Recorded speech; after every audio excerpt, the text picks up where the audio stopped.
Hello, everybody. Good morning and welcome to the United Stands. I'm Mark Goldbridge, and this is your latest Manchester United transfer news this Monday morning. Ignore the 24th. It's not the 24th. I've done it again. It's the 28th, actually. So we're 4 days further into this transfer window.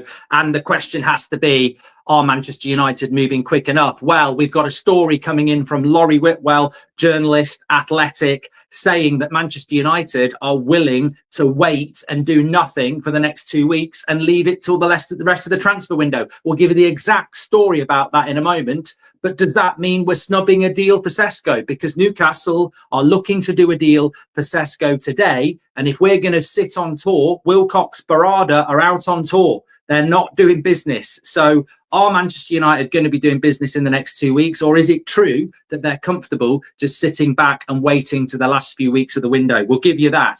Also, maybe it's not true, because out in Italy, they're saying that Manchester United could start a transfer domino effect by moving for Kolo Muani. We'll talk about that. He's back on the agenda for United as well. Is Luke Shaw heading out of Manchester United? Is Donnarumma heading to Manchester United? Who is the 18-year-old striker that we're about to sign at Manchester United as well? And some good news around Calvert-Lewin too. So lots to get into on the show this morning, but I think the big thing to talk about here is the impact yesterday of Sesko potentially being an option for Manchester United, very much led by Fabrizio Romano. Well, this is what the Athletic are saying, Laurie Whitwell specifically, and I quote, "You've got the executive structure of Omar Barada and Jason Wilcox out here in the US. They're aware that this tour, they've got the two big players that they wanted. They're aware that they can ramp up negotiations and what they do in the final weeks of the window when they get back. Obviously, they have got people in the UK and on the continent of Europe working on talks." So basically what that is saying is that Omar Barada and Jason Wilcox are out in the States. They're very happy with their two big signings in Mbeumo and Cunha. And they're aware that if they want to, they can ramp up negotiations when they get back in the final weeks of the transfer window.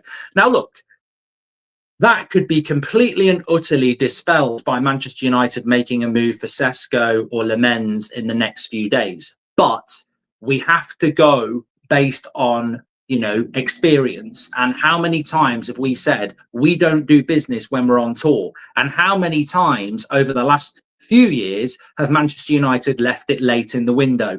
I've never been a fan of Ed Woodward. I've seen it before, out on the Asia tour, out on the US tour. We've got our director of football and our CEO out in the US. So look, are we going to get business done on this transfer, on this US tour? I don't know. But what I would say is, if it is true, I think it's a mistake. I don't need to sit here and rant and rave about it. You can put your opinions in, of course. I think it's a mistake. I think it's a mistake we've been making for years, whereby what we do is we go out on tour, we don't do any business, we haven't done enough business, and then we sit there going, oh, we'll act in the last few weeks if we want to. I mean, there's almost a double strand of hypocrisy if this is true. And obviously not every journalist is correct. And Laurie Whitwell is certainly not David Ornstein or Fabrizio Romano, far from it. In fact, he's probably a journalist that gets most of his information from the club, if we're being completely honest. And sometimes it's very accurate, which is why we're starting off with it this morning.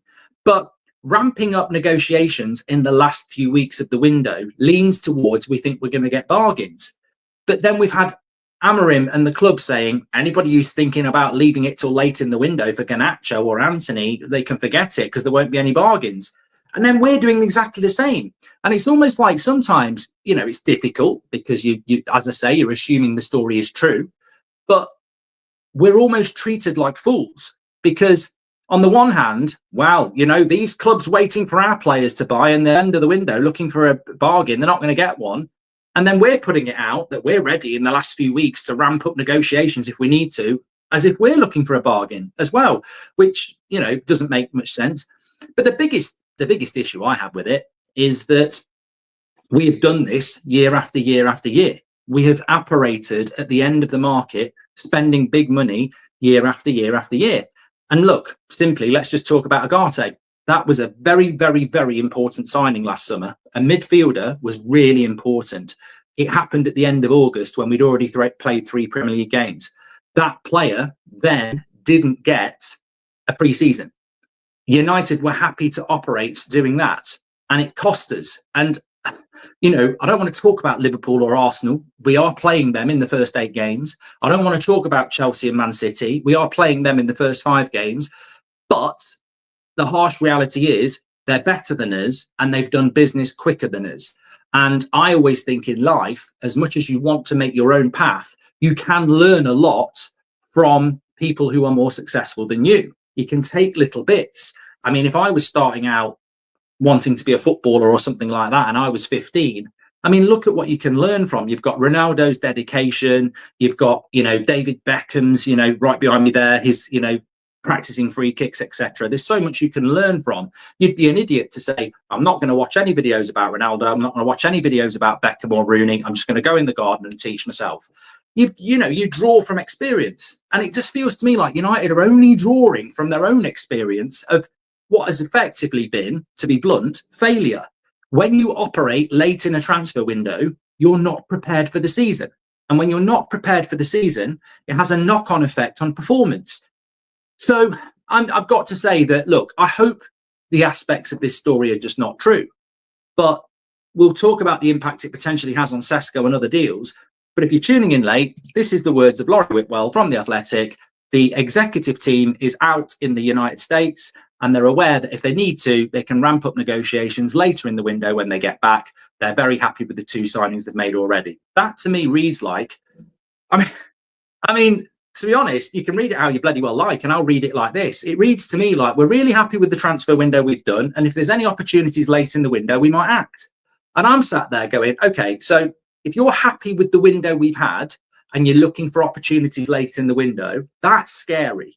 Because I'm looking at the window we've got and I'm going, we've spent £127 million on 2 number 10s, and I really do like them, but neither were priorities. The striker and the goalkeeper and the midfielder was. And you're sat there going, you're happy with your business and you'll look for opportunities. We need those 3 players I've just said there. And on top of that, as we move on, I want to get into some of your comments because there's lots coming in. Make sure you smash a like on the video. What impact does this have on Sesko? Because it could effectively be a transfer snub. If Newcastle, as we understand, are in deep conversation with Sesko, personal terms are basically agreed and they just need to negotiate a fee. If we don't walk into that deal in the next 48 hours, we won't make that deal. And he will be holding up a Newcastle shirt. And if he's holding up a Newcastle shirt, that is a potential rival, if we were good enough, for 5th.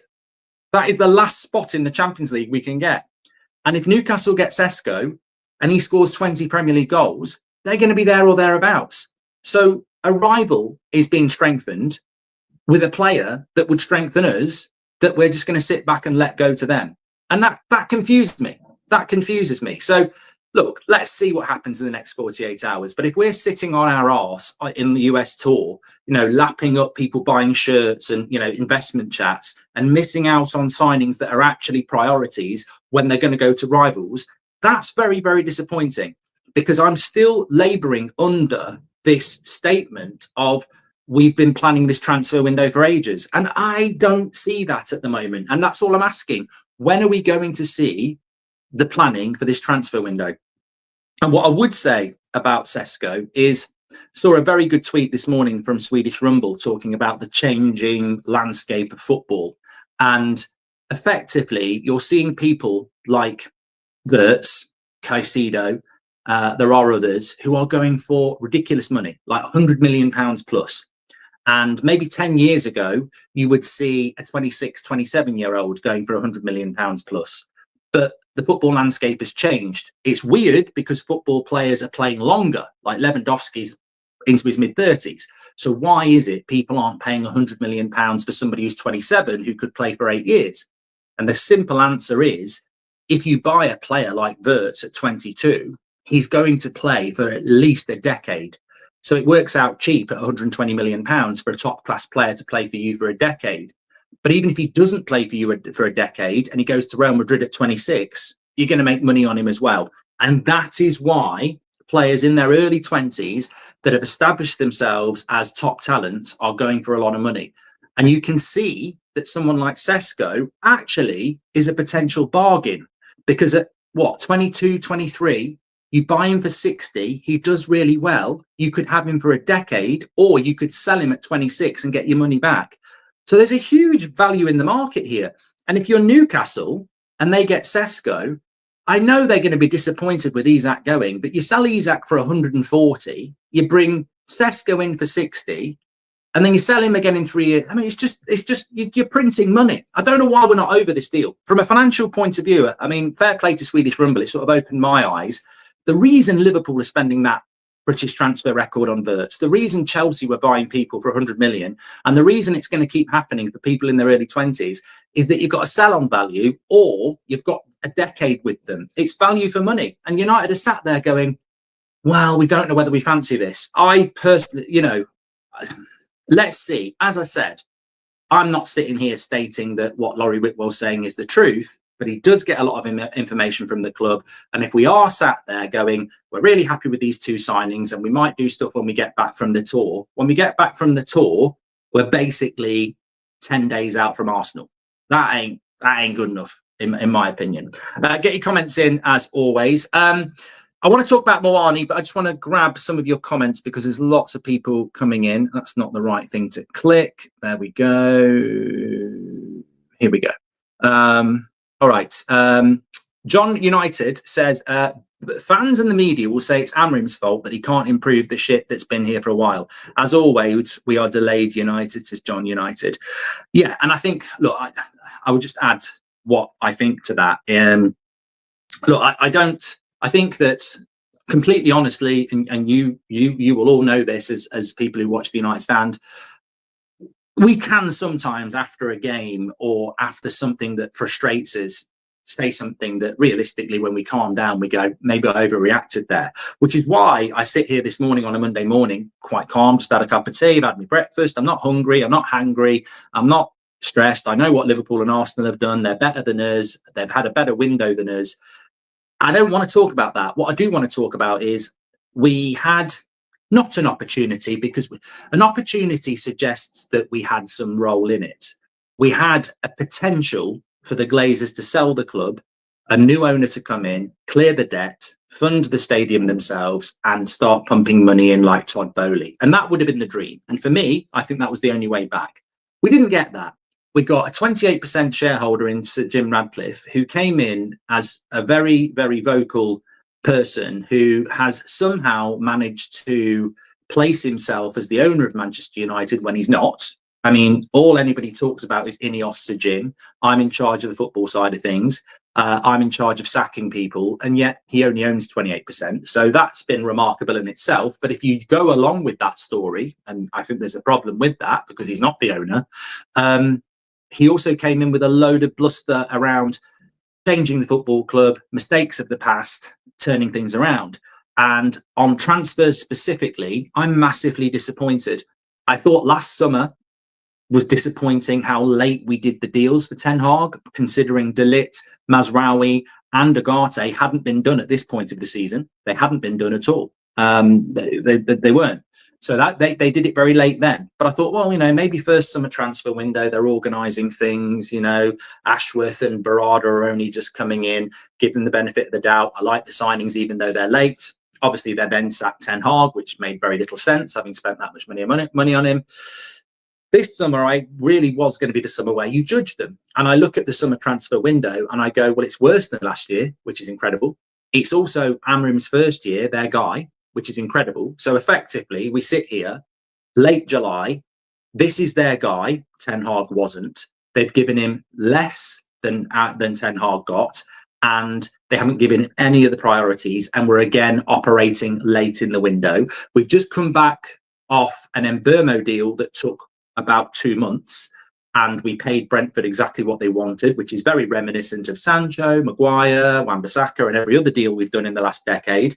And also, like the last decade, we're sat here going into a very important season, looking at it going, I bloody hope and pray that we do some deals in the last few weeks of the window. But that's not how to operate. So forgive me, I'm not ranting and raving, but I'm very frustrated again, because I don't know at what point we're going to learn that proper football clubs don't operate like this. And what concerns me is that coming out of the football club again is this belief that they are right and we are wrong, that we're happy with what we've done. We'll look at the market in the last few weeks when we get back from the tour.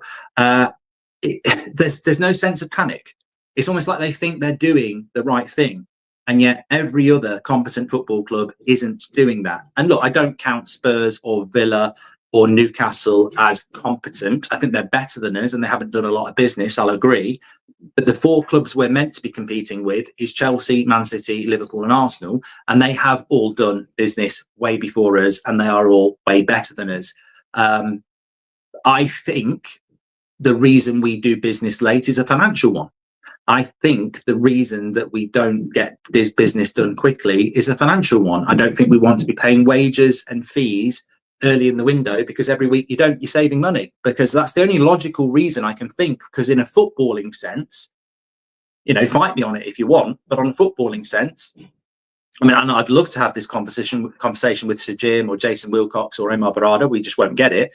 And it would be a grown-up conversation. I would just say, in a footballing sense, you can't explain to me, or please do explain to me, why doing business after the start of the season and after pre-season helps the football team. I don't think there is a justification for it. So therefore, it has to be a business decision, doesn't it? Make do United, says Keel Robinson. Emily Derry's in the house. She says, not in my house. She says, it's a mistake and it's arrogance. We've known we've needed a striker and a goalkeeper since April, May, and now we're going to wait till the last minute again, says Emily. Well, the question is, Emily, I'd like to ask Emery a question. I've actually got an interesting update on Villa. We'll bring that in a minute. The question is, Emily, will we get a striker and a goalkeeper? And what quality will they be this late in the window? Magno is a new member of the club. Thank you very much, Magno. Hope you're doing well. Brian says we all hate Leeds. And Dave the Brave says, wake up, Mark. We can't sell. That's why we don't buy. Wake up, Dave. That's not my problem. That's not my problem, Dave. That's like going down to your local restaurant that does a really nice curry. You look at the menu and it says no curry. And you ask the waiter and they go, we didn't get any chicken in because the supplier didn't give us any chicken, so we can't put curry on there. Yeah, well, it's an excuse, but it ain't my bloody problem. I like your curry. What am I supposed to do? Well, we couldn't get any from the supplier. Well, but that's your problem. That's your mistake that you haven't solved. So Dave's saying we can't buy because we can't sell. Why is that my problem as a Man United fan? I think too many fans act like accountants. Chelsea seem to have found money. They've sold the women's team. They've sold a bloody hotel. Other clubs seem to try to find ways of doing it. I think you're falling into the trap, Dave, of we're a business, we can't do it. And some fans go, I mean, there are literally Man United fans out there that, will sit there and go, well, we can't do it. What are they supposed to do? We can't do it. We haven't got any money. We can't do it. I'll tell you what, I mean, I can't believe I've got to tell you this on a Monday morning. Do I need to tell you what they could have done so that we could have spent money? Are you serious? Are you absolutely serious that you want to sit there and say, what are they supposed to do? Well, there'll be people out there screaming lists out now. One of the major things they could have done is pissed off and sold the football club that they've destroyed to somebody that wants to run it properly like a football club. I mean, that would be numero uno. Another option would be to move into that bank account of yours that's got billions in it of personal wealth and get it into the club like Todd Bowley. So I don't buy the excuse of that. That's just, crap billionaires running a football club like a business. The manager they wanted and they won't back him, says Rico. Weston says, I saw a Romano video stating Isak wants United and it's an imminent here we go. Was that real or AI? Wishful thinking. Come on, United, says Weston. It definitely wasn't real, Weston. I don't know whether you were asleep or whatever, but AI is dangerous. I mean, I've seen AI picture. I'm not, this is something remind me on the 8 o'clock show tonight about AI. I think there are positives to it, but I actually think people are going to start rebelling against AI, because I saw pictures the other day of Hulk Hogan in his casket with his dog and people thought it was real. Because apparently his dog's really upset that he's died. And I was like, it's very clearly AI. But this is the thing. AI you've got to have your head switched on, basically. There's a load of rubbish out there. The Moose one says, I think this season will be magic. A new mindset is being displayed. Garter, Mainu, Casemiro, Collier and Gore. Chelsea the real threat this season, but we do need goalkeeper very desperately. I'm not falling for it. Roosh says they're playing us like toddlers. We can buy in December as we will have a great window in the summer. Now they spend 1 month on a player and making excuses, so they only have to spend on 3 players this year. I mean, look, I don't remember whether it's been said by the current regime, but it certainly used to get said by United that we don't care about the January transfer window because we're interested in the summer transfer window. Look, I think Brian and Mbeumo and Cunha are going to be transformative for Manchester United, but I think there's a limitation to what they can achieve. We are going to go from 15th to somewhere. With Cunha and Mbeumo, we're going to go up, but we will hit a ceiling of, let's say, 6th at best. The goalkeeper and the striker and the midfielder take you into 5th and get you Champions League football that we needed yesterday. I thought Amorim wanted a Premier League proven striker. I honestly think Watkins is number 1. If it's not true, Mitrovic on loan, says Sean. We're going to move on to the striker next. Thank you very much for that. And hi, Mark, says Ram. I completely agree that we need a striker and a goalkeeper. But last year, our strikers failed because the chance creation was abysmal. Our signings will significantly improve us in that front, says Ram. Yeah, but the problem with that, Ram, is the conversation is not about whether we need a striker or not, because I actually agree with you that if you give people like Rasmus and Obi and maybe Xerxes better chance creation, they'll score more goals. I agree with that. It's logical. The question would be, if you give them 20 chances, how many goals will they score? Because a Watkins might score you 15 and a Rasmus might score you 8. So that's why you would go for a striker. But the big question, Ram, is if you're justifying we don't need a striker because the strikers haven't been given chances, we're just following the facts. United have said they want a striker publicly. They want a striker. And why have they said that? Because they tried to sign Delap. They tried to sign Gyökeres. They tried to sign Ekitike. They have held talks with Watkins. So if they walk out of this summer transfer window without a striker, you can try and spin it that, well, you know, we've got people here who can score goals, and maybe they will. But we publicly know they wanted a striker and they haven't given the manager one. And if they want a striker, that means that Amorim wants a striker. And that's the point. It's not about whether we could get by without one. Maybe we could, maybe we couldn't. But the club went for a striker and haven't got a striker. And that's a public failure. And that's not backing your manager. And that's concerning. At this point, we might as well get the guitar out because you've got to have faith. I'm scared for the season, says Monoxide Poisoning. Thank you very much for that. Okay, let me come back to the news because it is a news show. So we're going to go striker. Maybe that update we had there about United being happy with the window so far and not doing anything on the tour and maybe looking at things when they get back. Maybe that's a snub to Sesko that we're not going to get involved. Maybe we're not going to get involved in the Sesko deal. Maybe it goes to Newcastle. I think that's a huge error. But where would that leave us in relation to strikers if we don't move in on Sesko? Well, there's a story this morning, Corriere dello Sport, talking about Muani again, saying that Manchester United are very interested in Muani, who is currently a PSG player, who was on loan at Juventus. And effectively what they're saying is that this could start a transfer domino effect that could benefit Manchester United in the sense that if Muani goes to PSG, Juventus, who want Muani, could then move for Rasmus. And with Muani at Manchester United, that could be a pathway to move Rasmus out.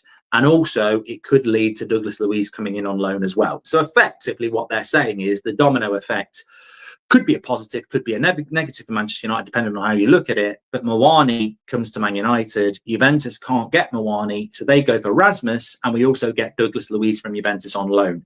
I think that fits perfectly in with what the story was just there. That, to me, sort of looks like the sort of deal that you do late in the window that's riddled with if, buts, and maybes. It maybe could be a really good deal, but it is possible it's a deal you look at and you go, that was desperate in the last few weeks of the window and it didn't work out.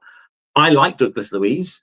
He's in the midfielder we should be going for. I would like to keep Rasmus, but if we bring a striker in, I understand he might go, he might want to go.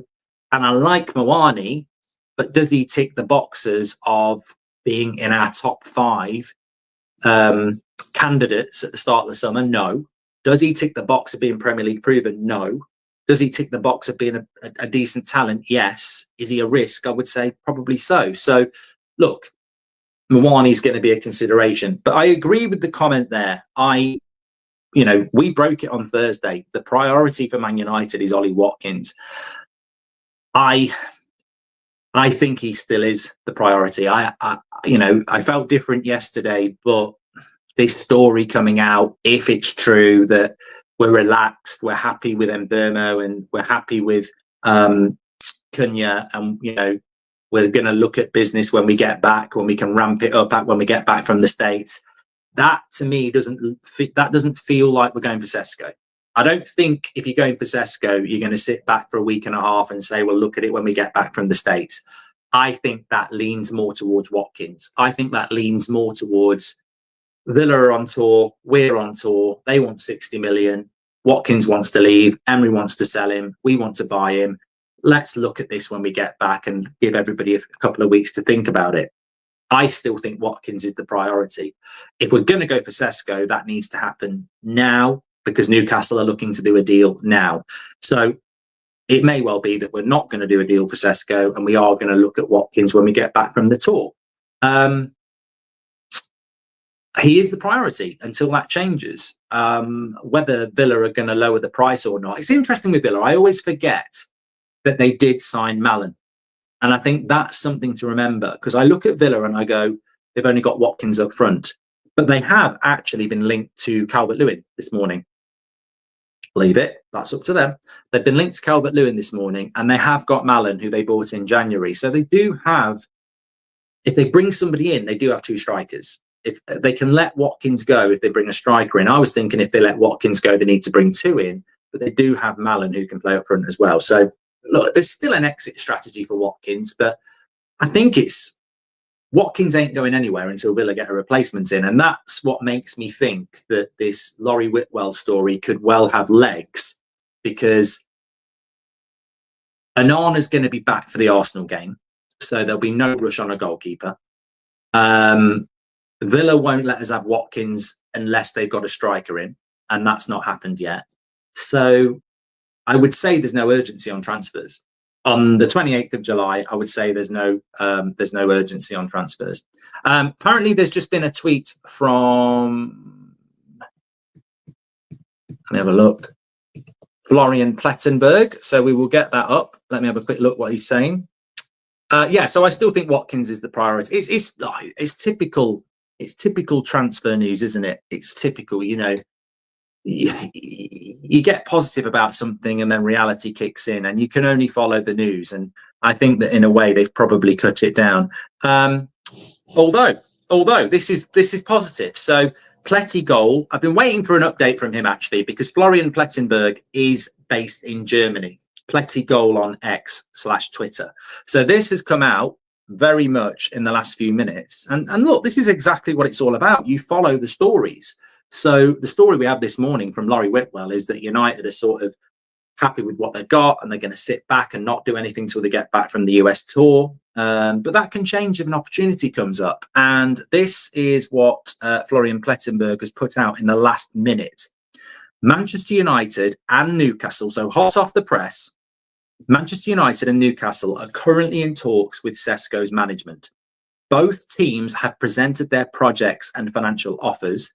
The decision now lies mainly with the player in his camp. Offers are expected to be formally submitted to Leipzig following the verbal agreement. However, Newcastle are pushing a lot. Now, I just want to say this. Unless Fabrizio Romano or David Ornstein says that Manchester United have presented a financial offer, I don't believe it. I don't believe it. Now, Pletty goal's good, but he can miss and he can score. But I have to always say there are 5 strands to a transfer. 1, it's totally true. 1, it's totally bollocks. 1, it's the agent pushing it. 2, it's the club, selling club pushing it.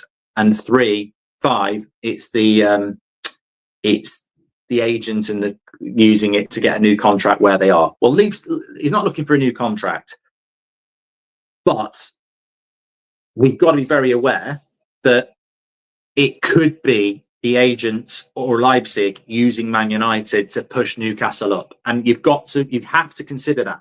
You have to consider that.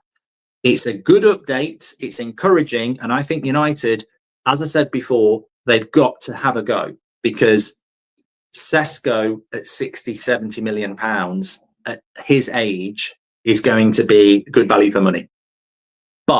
And he's a good player and he's a striker. But if he doesn't come to Manchester United and goes to Newcastle, he's a good signing for Newcastle, and we'll probably say we were never in. Now, Plettigol saying that United have presented their project and financial offer, that doesn't fit in with somebody like a Fabrizio Romano, who would be very well briefed on this and has been very well briefed on Sesko for quite a while. So I would just warn caution on that one, because we could be being used to push Newcastle up. I mean, look, even Romano hasn't said that we've presented an offer. So that reads like we're both in talks with Sesko's management and both teams have presented their projects and financial offers. That's not with Leipzig, by the way. That's not with Leipzig. That's with the player. So, yeah, I think you've got to be a little bit wary of that. But we might get a drop from Romano or Ornstein in the next hour, in which case you might say it's true. But we just need to be very, very, very careful with that, because that reads like we've presented a project and a financial offer to the player. Now, that's the way a transfer should work. 100%. That's how a transfer works. You know, there is another flow for a transfer. You speak to the player, personal terms agreed. You go to the club, deal done. Here we go, official. So the first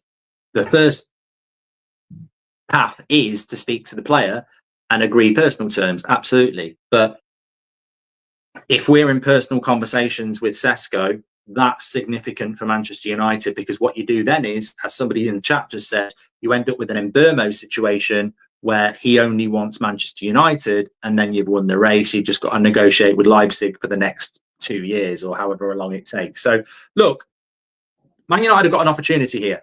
That is why I said about the story we broke this morning. Not we didn't break it. The story we started off with is, I'm not going to scream and shout about it, because although it reads like United aren't going to do anything until the last few weeks of the window, and we're very happy with what we've done, and we're not going to do anything while we're on the tour, it only takes a minute to fall in love. It only takes a minute for a story to break that changes all of that. So, you know, and with Sesko, I don't think you can wait till the end of the tour. So I think we're going to find out in the next 48 hours whether we're in for Sesko or not. If we're not in for Sesko, I think Watkins' long deal could be in the play. If we are in for Sesko, then I would expect us to find out in the next 48 hours or so. So let's wait and see. Sanjeev says Sesko wants to join United. Who said that? I know it was coming out yesterday. It was from Leipzig resources, wasn't it? You've got to be very careful. There's Leipzig sources saying he wants Man United. There's Plettigol saying that we've been in talks with Sesko. But remember, these are local German journalists, and Italian journalists do the work for the Italian clubs. Our journalists are client journalists as well. Look at how many of our Man United journalists just feed stuff out from the club. So a Leipzig journalist or Plettigol saying that we're in talks with Sesko, you know, they might just be doing it to bump up Newcastle offer. So we just got to wait and see. I hope it's true. I really do.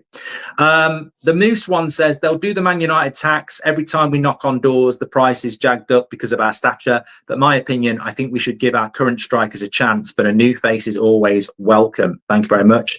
Lawrence Berry says Leipzig dropped Sesko price 20 million euros. Don't forget. And Newcastle were always going to sell Isak for him.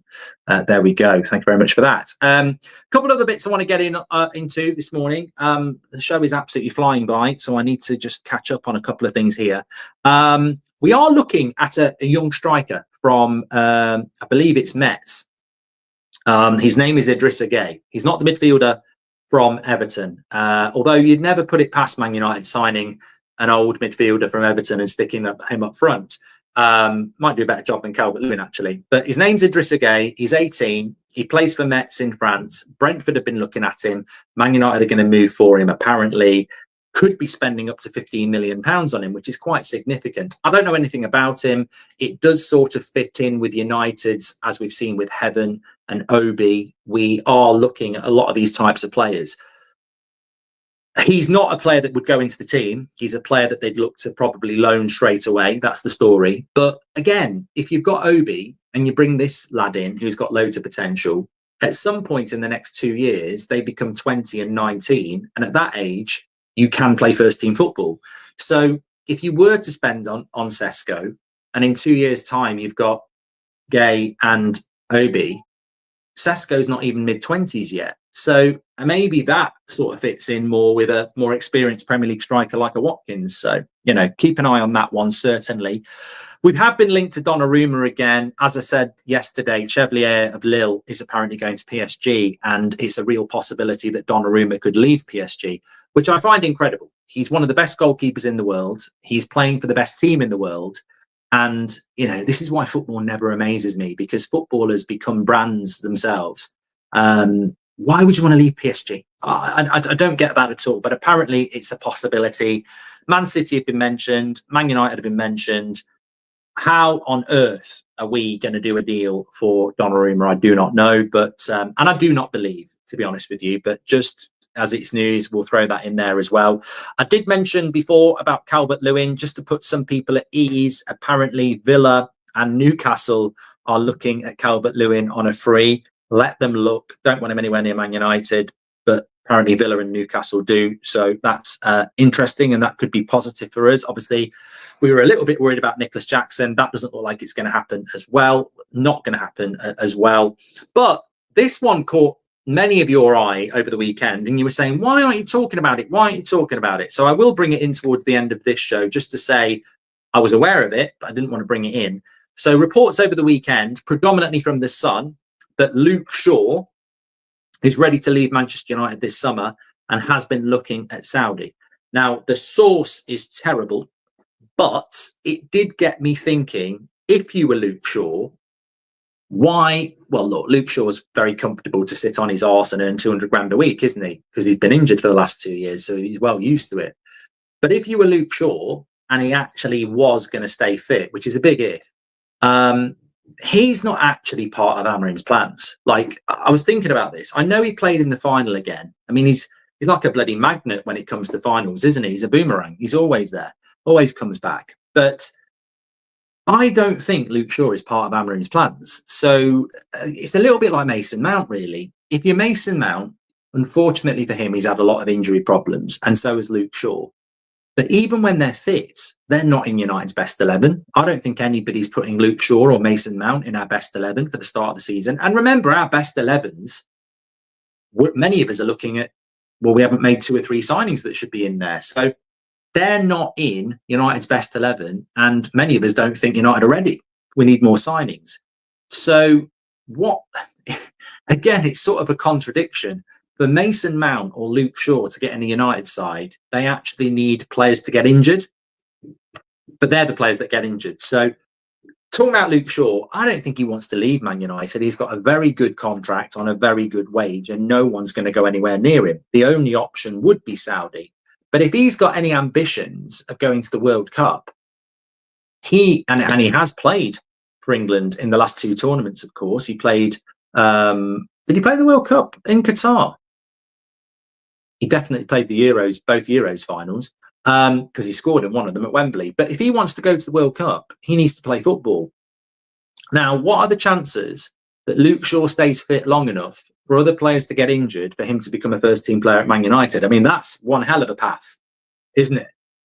You know, that's like a sausage sandwich, you know, making it across a field full of lions. It's not going to make it. So if Luke Shaw wants to go to the World Cup, I think he's got to play first-team football. And I don't see, he's not ahead of Heaven. He's not ahead of Yoro. He's not ahead of Mazraoui. He's not ahead of De Ligt. And he's not ahead of Maguire at centre-back. Martinez is coming back soon as well. So he's, as a left-sided centre-back, I would say Martinez, Maguire and Heaven are ahead of him. At left-back, Dorgu is ahead of him and maybe Leon. So I don't see, when you think about it, I think the source is a load of shit. And I don't think Luke Shaw will leave. But if I was Luke Shaw, I'd be looking at it going, maybe I do need to leave, because where do I fit into this team? Yes, I'm earning good money, but, you know, it's not like England have got, and this is a good point as well. It's not like England have got loads of good left-sided defenders. They haven't. I don't even know who plays at left back for England anymore. So, you know, and he likes turning up for England, doesn't he? So if he wants to go, then now's the time to do it. The problem he has is that he's on a reported 190k a week, and nobody's going to pay that. Would we loan him out? It's probably not a loan player, to be honest, because Luke Shaw on our bench is still a decent option if he's fit. It would have to be a sale, and therefore the only option would be Saudi. But does going to Saudi get you into an England squad? I don't know. But look, I mean, that would be a dream. I like Luke Shaw. I think he's a good player, but I don't think he's going to be that player anymore. And we gave a stupid contract up. So, yeah, I think it'd be great if we could move him on, but I'm not so sure it'd be possible, to be honest. Livramento, Lewis Hall are all good options. Yeah. Lewis Skelly as well. Yeah, he's probably not getting in anyway, is he? Let me just catch up on some of your comments here. Let's have a look what people are saying. Thanks everyone who's tuning in this morning. Make sure you subscribe. If you didn't, check out Beth and Ryan are out in the States. Another fantastic video. They're doing them at about 2 a.m. at the moment. They're going up. So if you are out on different sides of the world, we are occasionally doing some live streams from the US, and brilliant. They keep getting some really good backgrounds as well. So check that out as well. Marcus says Onana costs us points always. We need a number one goalkeeper. I think on the goalkeeper we're just slow. I think Lemens could happen. The question is why not?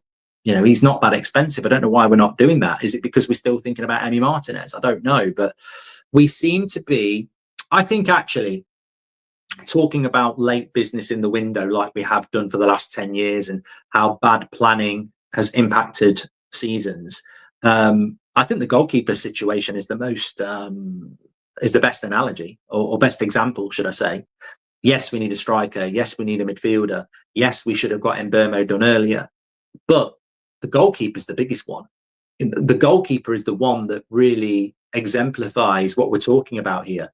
You need your signings in for pre-season so they get used to the system and used to their teammates and they're fit for the start of the season and you're raring to go. If you don't do that, you're playing with points. You're playing with fire. Look at the goalkeeper. Amorim wants a new goalkeeper. He's going to pick Onana for the first few games of the season. Now, I don't know when it became a thing that the first 3 games of the season don't matter. I don't know when it became a thing that the first 3 games of the season are just a roll of the dice. There's 9 points up for grabs there. 9 points. At the end of the season, if you finish behind somebody by 9 points, that's significant. And we're just playing with fire again. Mark, you forgot the vote from yesterday. Should you keep answering the same questions repeatedly, like changing the formation? We'll do that later, Kevin. Can you remind me about that? Hoyland deserves another chance. Playing alongside an experienced striker can help him develop. It's tough for both new managers and players to fully adapt to changes from previous systems and tactics. That's from Kevin. Mibs is a new member. Thank you very much, Mibs, for getting your badge in. We really appreciate that. Thank you very much. Pete Phillips says, I still believe Costa would be worth more points per pound over a striker. We should focus on best-in-class keeper rather than 7th choice strikers. Is Pete? We should be getting both, Pete. Look at what Liverpool have done. You know, as Premier League winners, and look at what they've done. We should be getting both. We shouldn't be accepting for anything more, anything less. VK says, are we forgetting Dalit, Mazraoui, Yoro, Agati, Xerxes had first season and 3 managers, whilst Dorgu, Heaven and Obi less than a season? That's a lot of playing staff and we need belief they'd be better much this season. Thank you, VK. Out and About with Job says, a couple of months ago I was saying buying Dalit was a brilliant opportunity, refer to sell on price. You didn't agree. What's different with Sesko? Because I don't rate Dalit. I think you're being very literal there, Job. Like, Dalit is the same age as Sesko and has future sale value, but I don't rate Dalit. I've never rated Dalit. I don't think Dalat's that good. Sesko comes with a much bigger reputation. Arsenal weren't in the race for Dalit, but they were looking at Sesko for 18 months. So that will do me. He's a higher quality player with a higher potential. Hi, Mark. Watching the show from the start now. Please, can you leave a message for future Sam to read in 25 minutes? There you go, Sam. Future Sam. Thank you very much for your message. Vincent says the plan was always Mitrovic and Ndidi. I did see a story from a crap source this morning linking us to Mitrovic, but I just don't want to upset people. Do you think it would be a Rasmus loan to Juventus, says Jacob? I mean, we do struggle to sell. Onana has cost us over 100 million with mistakes, says Jeff. I haven't looked. I mean, look, that's journalism, isn't it? You won't get it from the modern journalists. They're too bloody lazy. But there is an article you would have got maybe 15 years ago about that. Somebody would have wrote an article about it. United desperately need a goalkeeper, and the current goalkeeper isn't good enough. We paid £50 million for him. He wasn't £50 million worth. He cost us Champions League football in the first year. Literally made massive mistakes. And probably made a lot of mistakes last year. If you analyse the games where he's made mistakes in, you could probably put a value on it. I don't know whether it's as much as £100 million. All I know is he's not good enough for where we want to go. Yuv says, besides new signings, the fitness and medical team must also improve to reduce injuries inflicted on players. I think this is a great point, Yuv. It's a boring point to many, but Mazraoui's already got a knock. Xerxes missed the first 2 games of pre-season with a knock. Onana's had a hamstring. So we've had 3 injuries in pre-season already. That's pre-season. Other clubs might be picking up injuries. I'm not saying they're not, but Injury FC hasn't gone anywhere. Get ready for a season of injuries because we haven't changed a lot in the fitness department at all. Done that from Ram Monoxide Poison. Done that as well. Thank you very much. Okay, let me have a quick look at something here because you never know until you've had a look. Yeah, Aston Villa want Calvert-Lewin. We've seen that. Man United. Let's see what happens with this Sesko story. I think Fabrizio certainly has his finger on the pulse. And I always know that when certain journalists put something out, he will know about it. So Fabrizio will have seen that Pletty Goal update about Man United presenting financial offers to Sesko. Expect an update from Romano next. I suspect we haven't done that yet. I suspect we're still deciding whether we're going to go for it or not. I think it's in the balance. As I say, Watkins was the priority on Thursday. Are we going to drop that priority to compete with Newcastle? Can we afford to do that? Or are we just going to stay out of it and let them have a free run? I think, as I said last night, with Sesko, the reason people are spending, and I'll shout out Swedish Rumble for this on Twitter, the reason people are spending £120 million on Wirtz in his early 20s is because he could play for the next 15 years, which makes him cheap. You could resell him at 26, which gets most of your money back. So buying players like this, it's worth it, and it's only going to increase. That's why Brighton would want £100 million for Belieber, which is why when Rio says we should get Belieber, you also have to have the intelligence to understand the market. Have we got £100 million? No, not for a midfielder. So this is a reason to maybe go for Sesko beyond the talent, is that these players are worth their weight in gold. We'll have to wait and see. We'll have to wait and see. Is it Watkins? Is it Sesko? I'm sure we'll find out in the next few hours or so. Thanks for watching. Make sure you smash a like and subscribe. We're back at 2 o'clock. I've got the 8 o'clock show, of course, and anything that goes on between. Take care. Have a great day. I'll speak to you on the next one.